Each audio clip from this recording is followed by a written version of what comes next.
महिलाओं को गाड़ी के नीचे कुचलकर आपको कैसा लग रहा है? मीडिया का ये सवाल किसी चाकू की तरह सीधे दिल में उतर जाता है। कैमरे चमक रहे हैं, माइक आगे बढ़े हैं और चारों तरफ आरोपों की बारिश हो रही है। हमने सुना है कि कल रात पुलिस ने आपको गिरफ्तार किया था, एक रिपोर्टर तीखे स्वर में कहता है। तभी अन्नू टूटती हुई आवाज में कहती है, मैंने कहा ना, मेरे पापा ने कुछ नहीं किया है।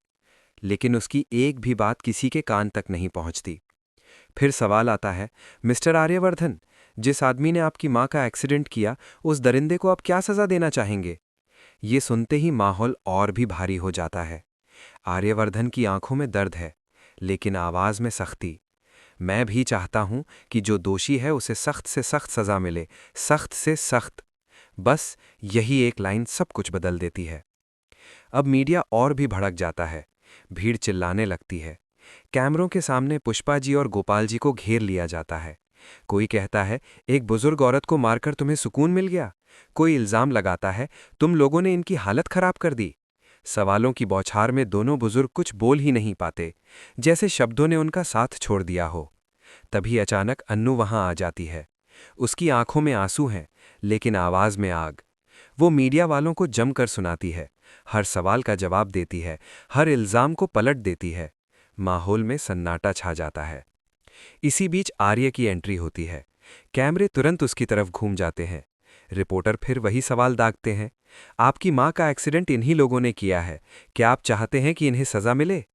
आर्यवर्धन बिना किसी का नाम लिए कहता है, हाँ, मैं चाहता हूं कि जो गुनहगार है उसे सजा मिले। ये सुनकर अन्नू का दिल टूट जाता है। उसे लगता है जैसे आर्य भी उसके पापा को ही दोषी मान रहा है। लेकिन मन के किसी कोने में उसे ये भी एहसास है कि अगर आर्य उन्हें गुनहगार मानता तो क्या वो उन्हें जेल से बाहर आने देता? सवालों और शक के बीच कहानी और गहरी हो जाती है, और यहीं से शुरू होता है वो खेल जहां सच और झूठ के बीच फर्क करना अब आसान नहीं रहने वाला। मीडिया के हंगामे के बाद कहानी सीधा पुलिस स्टेशन तक पहुंच जाती है, जहां हालात और भी ज्यादा बिगड़ जाते हैं। जैसे ही मानसी वहां आती है, पूरा माहौल जहर से भर जाता है। वो बिना सोचे समझे अनु पर बरस पड़ती है, उसकी इज्जत पर उंगली उठाती है, उसके चरित्र पर सवाल करती है। तुम लोग लालची हो, वो चिल्लाती है। पैसे और हमदर्दी के लिए ये सब ड्रामा कर रहे हो। अनु के लिए ये सब सहना आसान नहीं होता। उसकी आंखों में आंसू हैं, लेकिन वो चुप है, क्योंकि सच बोलने पर भी यहां कोई सुनने को तैयार नहीं। पुलिस स्टेशन में मौजूद लोग तमाशा देख रहे हैं, और मानसी के शब्द किसी हथौड़े की तरह अनु के दिल पर गिर रहे हैं। तभी अचानक वहां आर्यवर्धन की एंट्री होती है। उसका गुस्सा साफ दिख रहा है। वो मानसी को रोकते हुए सख्त लहजे में कहता है, मानसी, मैं कुछ गलत नहीं कहना चाहता, लेकिन उससे पहले कि मेरे मुंह से कुछ निकल जाए, तुम यहां से चली जाओ। उसकी आवाज में चेतावनी होती है। मानसी पलटकर फिर अनु को उल्टा सीधा बोलती है और गुस्से में वहां से चली जाती है। लेकिन उसके जाने के बाद भी उसके शब्द हवा में तैरते रहते हैं। अनु अंदर से पूरी तरह टूट जाती है। उसके मन में सिर्फ एक ही सवाल घूम रहा है, क्या आर्य सर अब भी उसके पापा का साथ देंगे, या वो भी सबकी तरह उनसे दूर हो जाएंगे? उधर केस की दिशा अचानक बदलती है। आर्यवर्धन एक बड़ा फैसला लेता है। वो अपना केस वापस ले लेता है, और इसी के साथ अनु के पापा को रिहा कर दिया जाता है। जेल के बाहर निकलते ही गोपाल जी और पुष्पा जी की आंखों में आंसू होते हैं, लेकिन ये खुशी अधूरी है, क्योंकि आरोप अभी भी हवा में तैर रहे हैं। तभी आर्य आगे बढ़कर कहता है, गोपाल जी, अगर आप बुरा ना माने तो मुझे अनु से एक जरूरी बात करनी है। मैं उसे बाद में घर छोड़ दूंगा।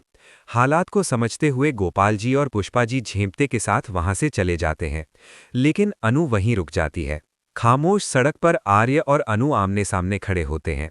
आर्यवर्धन गंभीर स्वर में कहता है, अनु, मैं वादा करता हूं, 48 घंटे के अंदर असली गुनहगार को सजा दिलवाऊंगा। ये सुनकर अनु की आंखों में पहली बार उम्मीद की चमक दिखाई देती है। उसे लगता है कि शायद अभी सब खत्म नहीं हुआ है, लेकिन कहानी यहीं रुकने वाली नहीं थी। दूसरी तरफ मीरा एक नई चाल चल चुकी होती है। वो रघुपति के पास फिर से पैसे लेकर पहुंचती है और कहती है, तुमने जो किया वो बिल्कुल सही किया। अब अनु की फैमिली खुद ही सर से नफरत करने लगेगी। मीरा को लगता है कि उसका खेल परफेक्ट चल रहा है, लेकिन वो ये भूल जाती है कि सच कितनी भी गहराई में छिपा हो, बाहर आने का रास्ता ढूंढ ही लेता है। रघुपति के बच्चे विपिन और सिमरन अब चीजों को जोड़ने लगे हैं।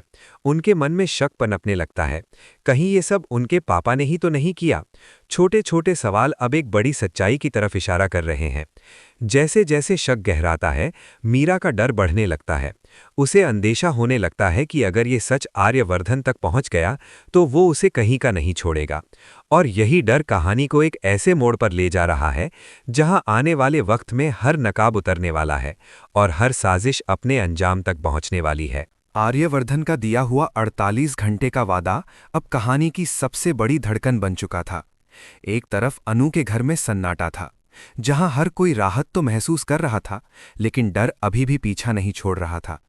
गोपाल जी बार बार यही सोच रहे थे कि आखिर वो इंसान कौन है जिसने उनकी जिंदगी को इस तरह उलट पुलट कर दिया। पुष्पा जी चुपचाप एक कोने में बैठी थीं। उनकी आंखों में डर और अपराध बहुत दोनों थे, जैसे वो खुद को ही सवालों के कटघरे में खड़ा कर रही हों।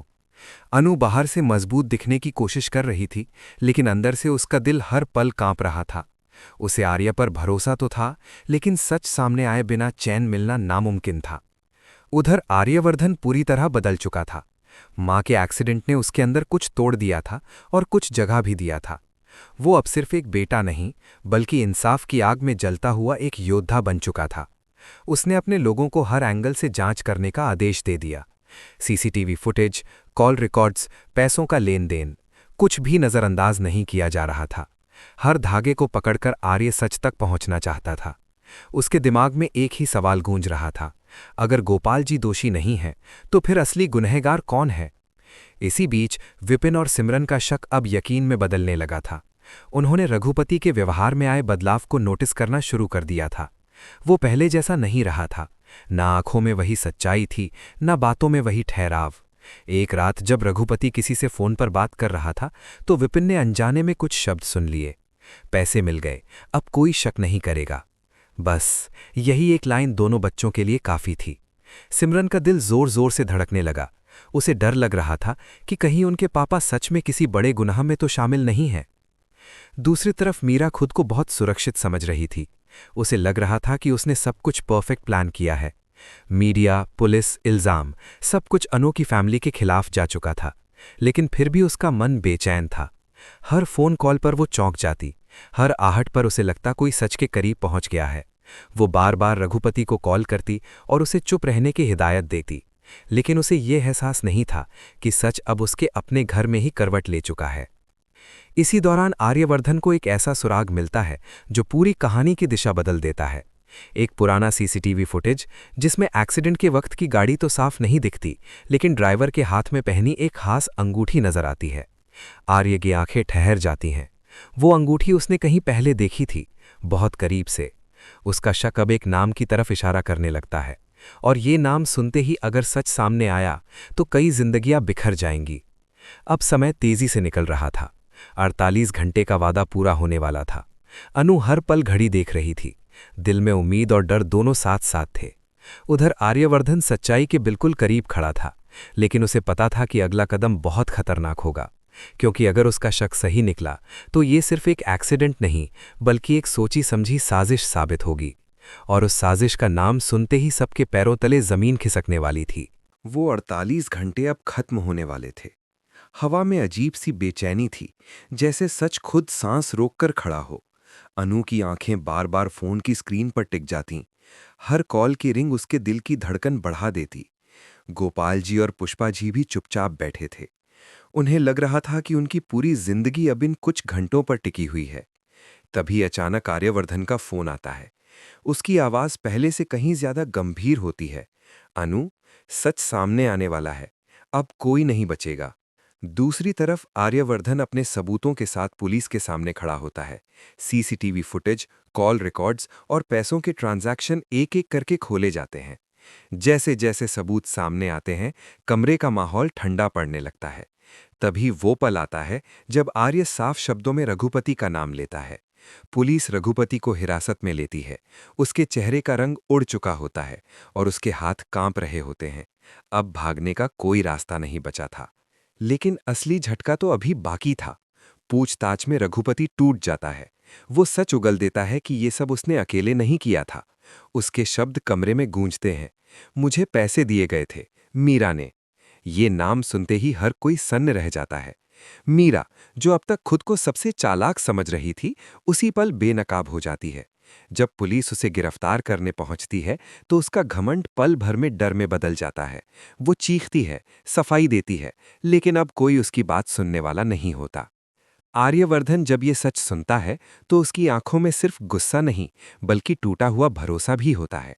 उसे एहसास होता है कि जिस औरत पर उसने सबसे ज्यादा भरोसा किया, वही उसकी मां के दर्द की वजह बनी। उसका दिल पत्थर सा भारी हो जाता है। वो मीरा की तरफ देखता है और बस इतना कहता है, तुमने सिर्फ मेरी मां को नहीं, मेरी पूरी दुनिया को चोट पहुंचाई है।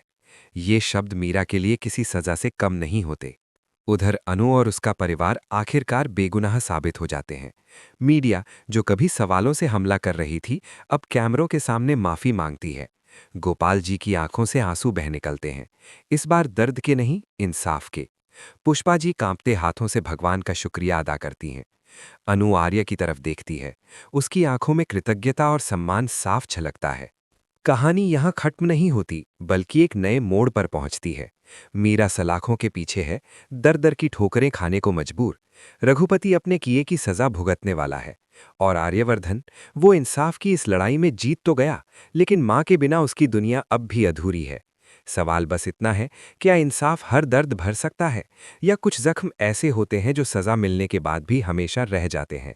यही सवाल इस कहानी को हमेशा के लिए दिलों में जिंदा रख जाता है।